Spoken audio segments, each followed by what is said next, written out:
Hi friend, नमस्कार। मैं के जी महाराज सागर भाई। तो चलिए फ्रेंड, आज हम बात करते हैं फिर वशीकरण के ऊपर में।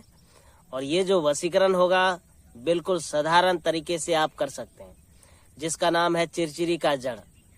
चिरचिरी का जड़ आपको लेके आना है। चिरचिरी के जड़ से बहुत सारे काम होते हैं। जॉन्डिस अगर किसी को हो जाता है तो चिरचिरी का जो जड़ है उसको बांध करके, उसका पूरा डंठल रस्सी में बांध करके, इसके बाद उसको गले में धारण करने से जॉन्डिस खत्म हो जाती है। हम आपको बता रहे हैं आज वशीकरण के बारे में कि वशीकरण कैसे चिरचिरी का जड़ से हो जाएगा। आसान तरीके से ये चिरचिरी का जड़ कहीं जाना नहीं पड़ेगा, केवल चिरचिरी का जड़ से, चिरचिरी का जो पेड़ होता है उसी से आप वशीकरण कर सकते हैं।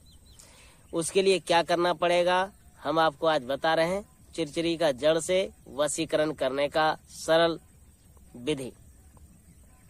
तो आप सबसे पहले देखें कि जहाँ पे चिरचिरी का पेड़ हो उनमें से चिरचिरी, आप जितना भी चिरचिरी का पेड़ देखेंगे सब में छोटे छोटे गांठ होते हैं, ठीक है, और ज्यादा बड़ा नहीं होता है। तो आप देखें 1.5 फीट का जो है और ज्यादा लंबा नहीं होता है। तो आपको सीधा 1.5 फीट यानी कि 18 अंगुल का वो लगभग सीधा होना चाहिए। सीधा होना चाहिए एकदम जो चिरचिरी का पेड़ है। ज्यादा मोटा मोटा नहीं, पतले पतले होते, इससे भी ज्यादा पतला होती है। इतने मोटे हो जाते हैं कोई कोई।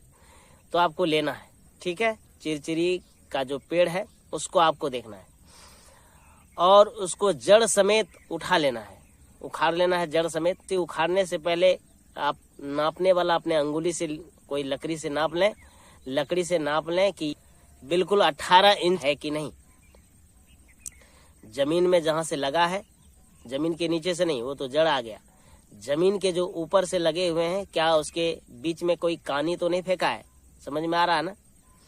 सीधा होना चाहिए उसके, यानी कि उसमें आना नहीं चाहिए फिर कोई चीज। समझ में आया आपको? जैसे मान लिया जाए ये चिरचिरी का पेड़ नहीं है, लेकिन इसमें से ये कानी जैसे निकला है, ये ऐसा नहीं होना चाहिए। वो सीधा सीधा मतलब ऐसे, ये है ना, यहाँ से यहाँ तक, यहाँ से यहाँ तक 18 इंच का होना चाहिए, यानी 1.5 फीट।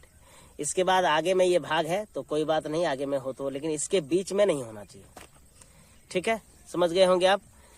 तो बहुत सारे पेड़ हैं, उसी प्रकार का सब होता है, ठीक है। तो आपको ऐसा ही लेना है जैसे हमने बताया, और वह बिल्कुल 18 इंच का होना चाहिए वो, यानी कि 1.5 फीट, 1.5 फीट का वो होना चाहिए। और शनिवार पूस नक्षत्र के दिन में आपको उसे जड़ समेत उठाना है, ठीक है। जड़ जो है, जड़ समेत उठाना है उसको शनिवार के दिन।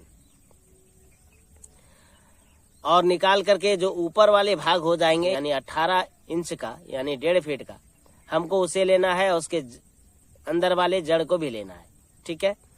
शनिवार पुष नक्षत्र को हमको उखाड़ के ले आना है उसके नाम से। और जितने जड़ हैं उस जड़ को सबको कूट पीस करके बिल्कुल पाउडर तरह बना लेना है, यानी कि कूट पीस करके उसको पाउडर बना करके, वो तो गीला होगा तो उसको कूटेंगे पीसेंगे तो पाउडर चटनी की तरह हो जाएगा। लेकिन उसको हम सूखने दे देंगे, सूख जाएगा तो फिर क्या हो जाएगा, वो पाउडर की तरह हो जाएगा। और उस पाउडर को लेना है और 18 इंच का उसको दत्तन बनाना है, ठीक है, दातुन बनाना है।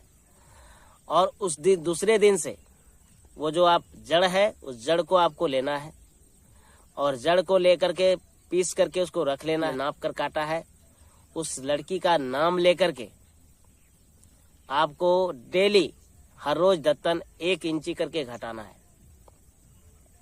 धोना है 1 इंची में। और उसको फिर जहां से हो जाएगा वहां से उसको कोई चीज से काट के हटा देना, उसको फिर रख देना है।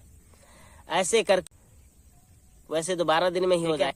और इसके बाद देखेंगे वो जो जड़ है, जब वो खत्म हो जाएगा पूरा, तब वो जड़ को आप पाउडर तो बना के रखे ही है, उस पाउडर को में होता है, उसी से वशीकरण होती है, दूर वाले से नहीं हो पाएगा ये, ठीक है। तो डेली मुंह धोना है। और वो जो चिरचिरी का जड़ का, उसको ना गीला करके थोड़ा सा बढ़िया से ऐसे करके बीच में आपको चंदन लेना है बड़ा सा। तो वो लड़की आपके चंदन को देखेगी और आपको मुंह धोना है। तो लोग भी समझेंगे सवेरे सवेरे उठ के चंदन क्यों ले लेता है।